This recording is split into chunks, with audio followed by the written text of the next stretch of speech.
The Galaxy Z Fold 8 Ultra takes all the hardware improvements from the Galaxy Z Fold 7 and expands upon them in a lot of meaningful ways, including a brighter display that's nearly crease-free, a bigger silicon battery, and upgraded ultra-wide camera. But the lack of an S Pen remains a bummer, and you have to pay $100 more. Samsung is back with another generation of foldable phones, though things are shaping up to be a little different this year. There are 3 new Galaxy Foldables, and that means the successor to the Galaxy Z Fold 7 is being given an ultra upgrade.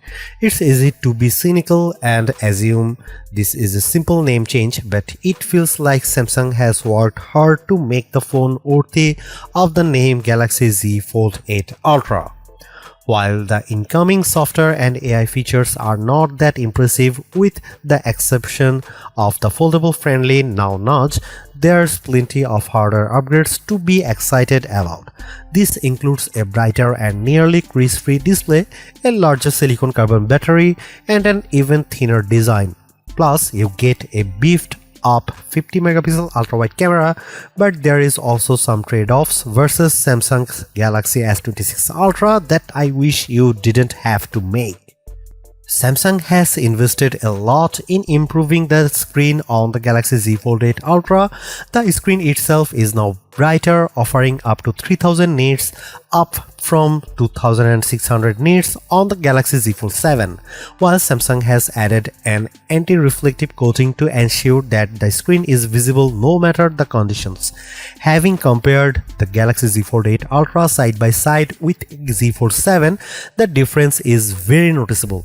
The Z Fold 7 looks dull and washed out in comparison, while the Z Fold 8 Ultra is noticeably brighter and cleaner. The anti-reflective coating is pretty nice too, which should make the new foldable easier to use in direct sunlight. The big upgrade is the new Flex titanium display, which adds a titanium plate and a flexible titanium alloy film to underside of the foldable OLED panel. The benefits of these 2 layers are threefold. It improves the strength and durability of the display, reduces the thickness of the display panel itself, and reduces the amount of creasing in the display. It doesn't erase the crease completely, but it's a lot less noticeable than the crease on the Z Fold 7.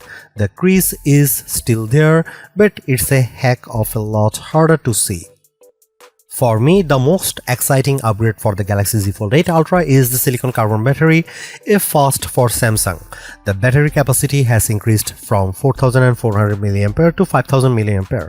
Not only does this mean the Z Fold 8 Ultra's battery is the same size as the Galaxy S26 Ultra's, it's also a whopping 600 mAh increase compared to the Fold 7. Samsung claims that the Fold 8 Ultra battery will offer up to 27 hours of video playback, up from 24 hours on the previous model. Samsung has also taken the chance to upgrade charging speed, boosting wired charging from 25 watt to 45 watt, which Samsung says will restore 67% of your battery in 30 minutes. Wireless charging has also had a boost from 15 watt to 20 watt, though the key to magnet are still missing in action. Galaxy Z Fold cameras have not been on the same level as those on Galaxy S series phones, but Samsung has been slowly making changes to close the gap. Last year, that meant adding the 200 megapixel main camera lens, and this year, it's the ultra-wide camera's turn to get some new hardware with a 50 megapixel lens. It's a marked improvement over the 12 megapixel lens that was packaged into the Galaxy Z Fold 7. On top of this, Samsung has added HDR support for the 200 megapixel main lens, as well as a bunch of improvements to improve nightography and low light performance. This includes the addition of the Pro Visual Engine and advanced AP based image processing, both of which were previously been seen on the Galaxy S26 series. Samsung has been employing custom versions of flagship Snapdragon chips for a few years, but so far those for Galaxy chips have been only available with certain Galaxy S series phones and never in a foldable. Galaxy foldables always ended up with either the standard off-the-shelf Snapdragon chips or one of Samsung's own Exynos chips. That has changed this year, thanks to Samsung including the Snapdragon 8 Gen Elite 5 for Galaxy chipset in all three foldable phones. That means we should see a big leap in performance and efficiency compared to the Galaxy Z Fold 7. We haven't had the chance to benchmark the Galaxy Z Fold 8 Ultra yet, so we don't know how significant the leap may be, but it should hopefully mean that the new Galaxy foldables are more capable than before and at the very least should perform similarly to the Snapdragon equipped Galaxy S26 variants. There is a lot to like about the Galaxy Z Fold 8 Ultra. This year's batch of hardware upgrades actually feel pretty meaningful compared to the incremental upgrades that have been so common in the phone world. While the Z Fold 7 certainly made headway in this area, the Z Fold 8 Ultra takes that progress and expands upon it in a lot of areas.